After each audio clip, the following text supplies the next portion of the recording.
আজকে তোমাদের সঙ্গে একটা সুজি দিয়ে রেসিপি শেয়ার করব। তার আগে বলি, আমার এই ভিডিওটা দেখার জন্য তোমাদেরকে অনেক অনেক ধন্যবাদ। চলো তাহলে আজকে রেসিপিটা শুরু করা যাক। আমি হাফ কাপ সুজি নিয়ে নিয়েছি, আর তার মধ্যে কিন্তু 1 কাপ জল নিয়ে নিয়েছি।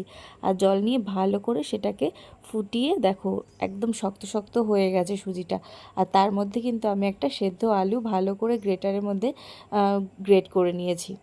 এবার একটা চামচ দিয়ে কিন্তু আমি আলু আর সুজিটা হালকা করে মাখিয়ে নিচ্ছি। তারপরে দেখো সব মশলাগুলো কিন্তু আমি আগের থেকে রেডি করে রেখেছিলাম। স্বাদ মতো নুন দিয়ে দিয়েছি, তোমরা যে যেরকম নুন খেতে চাও সে সেরকম দিতে পারো।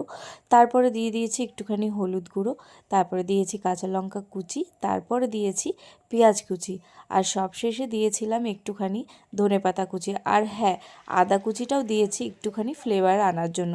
তারপরে কিন্তু সবগুলোকে একসঙ্গে ভালো করে মিশিয়ে নিয়ে হাতের মধ্যে একটুখানি তেল মালিশ করে নিয়ে ছোট ছোট ডো করে যে যেরকম পারো সে সেরকমভাবে শেপ দিয়ে সেগুলো তৈরি করে নিতে পারো। আমি কিন্তু গোল গোল করে সবগুলো তৈরি করে নিয়েছিলাম। সুজির এই পকোড়াটা কিন্তু সন্ধেবেলা একদম চায়ের সাথে জমে যাবে। এটা খুব হেলদি আর খুব টেস্টিও। আর দেখো এগুলো কিন্তু সবগুলো আমার ডোগুলো তৈরি করা হয়ে গেছে। তারপরে কিন্তু আমি কড়াইয়ের মধ্যে, মানে আমার ছোট্ট কড়াইটার মধ্যে দিয়ে দিয়েছি তেল। তেলটা গরম হওয়ার সাথে সাথে আমি কিন্তু তৈরি করে রাখা যে কাটলেটগুলো ছিল সেই কাটলেটগুলো কিন্তু আমি দিয়ে দিয়েছি। এবার এপিট ওপিট করে ভালো করে লাল লাল করে ভেজে নেব।